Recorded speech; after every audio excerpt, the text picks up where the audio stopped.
Kali ini ada beberapa poin untuk terutama misalnya dua masalah utama. Yang pertama, bagaimana kita membaca situasi yang sekarang sudah mulai baik, Pak. Tidak ada demonstrasi lagi besar hari ini.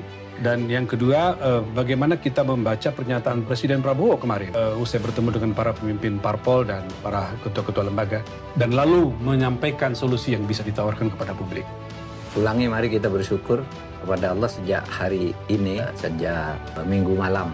Situasi sudah bagus, sedangkan sebelumnya minggu sampai minggu siang, Sabtu, Jumat, Kamis, dan sebelumnya itu Indonesia ini mencekam. Mencekam, Pak. Bakar-bakaran, ada korban jiwa yang terpublikasi ya, yang sudah dengan nama itu ada 6. Ada Afan, kemudian di Makassar ada 4 yang pembakaran gedung itu, gedung DPR, lalu di Jogja ada 1 lagi, 6. Belum lagi yang luka-luka di rumah sakit, belum lagi korban harta, benda dan sebagainya yang luar biasa, dan penjarahan yang mengerikan. Tapi alhamdulillah tadi malam sudah selesai setelah Presiden Prabowo itu mengumumkan langkah-langkah yang harus diambil, karena memang itu selalu saya katakan yang bisa menghentikan ini yang paling efektif itu adalah Presiden. Seperti yang Pak Mahfud selalu sampaikan selalu saya katakan dalam situasi begini di mana di tingkat layer 1 itu koordinasinya lemah, kadangkala tidak mampu berbicara dengan baik kepada masyarakat. Yang bisa bertindak itu Presiden, dan Presiden sudah melakukan itu dengan baik kemarin untuk tahap 1, yaitu menghentikan segala bentuk kekerasan. Tapi saya katakan itu baru langkah 1, karena tentu masih mencekam.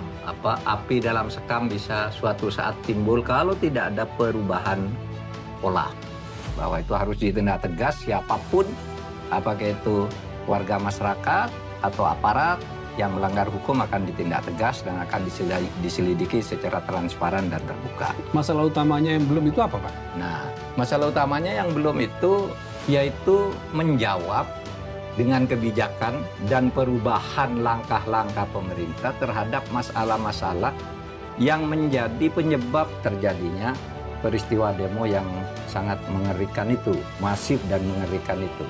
Itu kan bukan soal DPR menyanyi semata-mata, bukan DPR menyanyi atau DPR gajinya naik semata-mata. DPR tuh kalau soal tunjangan rumah itu sejak zaman saya sudah ada tunjangan rumah. Sebulan berapa? Sebulan waktu itu 12,5 juta.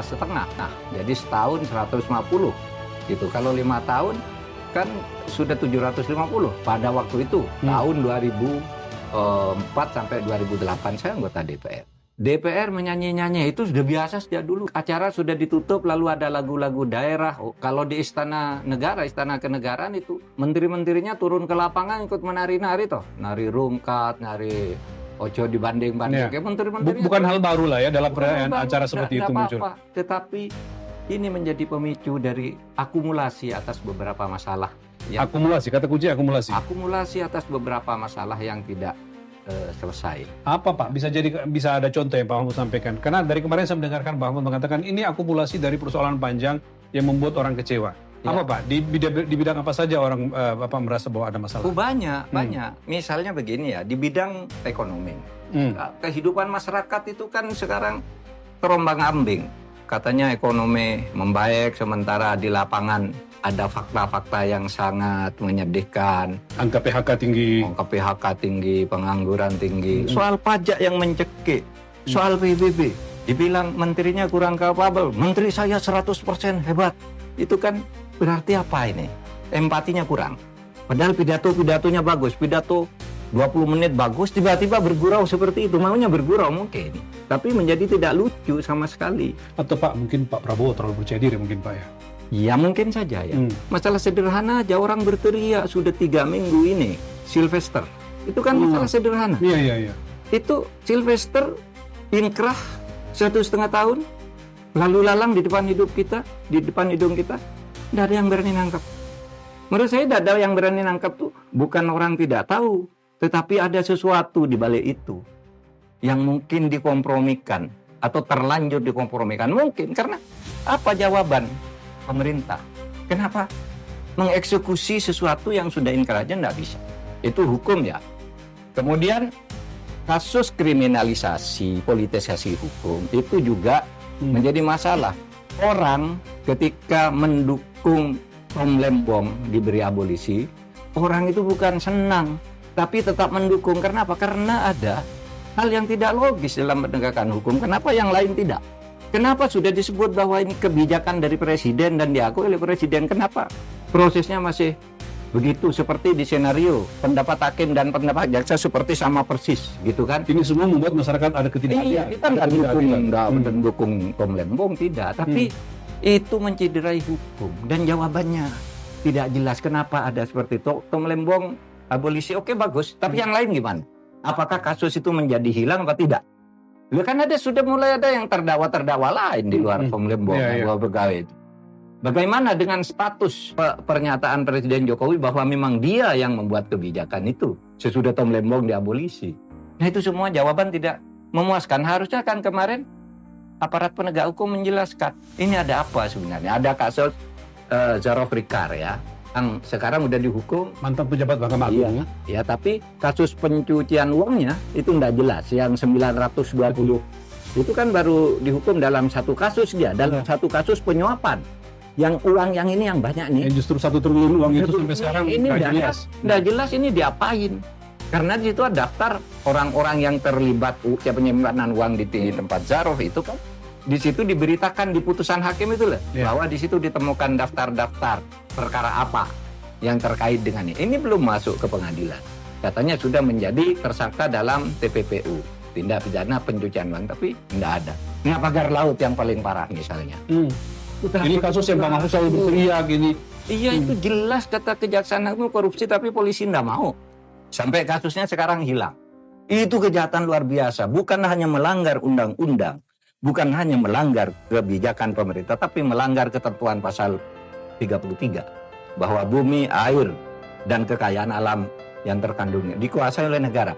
Nah, air seperti laut tuh termasuk sesuatu yang tidak boleh dilakukan pengusahaan kecuali untuk hal tertentu dan waktu tertentu, dan tidak boleh pakai sertifikat hak milik. Izin aja, izin kamu operasi di situ selama sekian tahun untuk ekowisata bisa, itu bisa. Tapi sekarang coba, apa jawaban pemerintah tentang ini?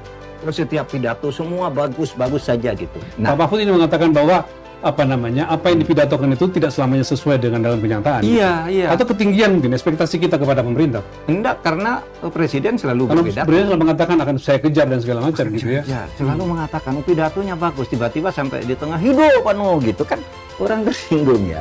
Gitu. Menteri saya hebat-hebat, enggak pernah istirahat. Maksudnya orang tersinggung. Enggak maksudnya begitu orang ya. terlukai kira-kira gitu. Terlukai. Misalnya begini ya, saya pada waktu itu orang sedang agak kecewa atas peran-peran Jokowi, tuduhan orang, tapi mbok iya ndak usah Jokowi gitu kan, ndak bagus, aja terangkan aja, ndak Pak Jokowi itu orang baik gitu aja kan selesai. Tapi kalau begitu seakan langsung membentur masalah. Nah itu menurut saya pola komunikasi yang satu ini terlalu tinggi, tidak terimplementasi, di bawah juga ini tidak jelas. Lalu ketemu nih orang Dakwah semua ini, lalu demo kayak kemarin besarnya coba. Ada orang mengatakan itu ada yang biayai orang asing, dibiayai, dimotori, atau dia ada orang asing. Ya mungkin ya. Kita boleh curiga gitu, tapi saya sama sekali tidak percaya. Ini menurut saya ini adalah organik. Organik itu artinya orang betul-betul protes. Tetapi kemudian ada yang numpang. Pada saat ini sudah selesai, yang organik-organik ini malamnya muncul lagi. Jadi demonstrasinya betul, kemudian ada juga perusuh yang datang, kira-kira gitu ya? Yang datang, dan itu ada tumpangan, dan isu yang dibawa oleh perusuh itu adalah isu yang dibawa oleh yang organik ini.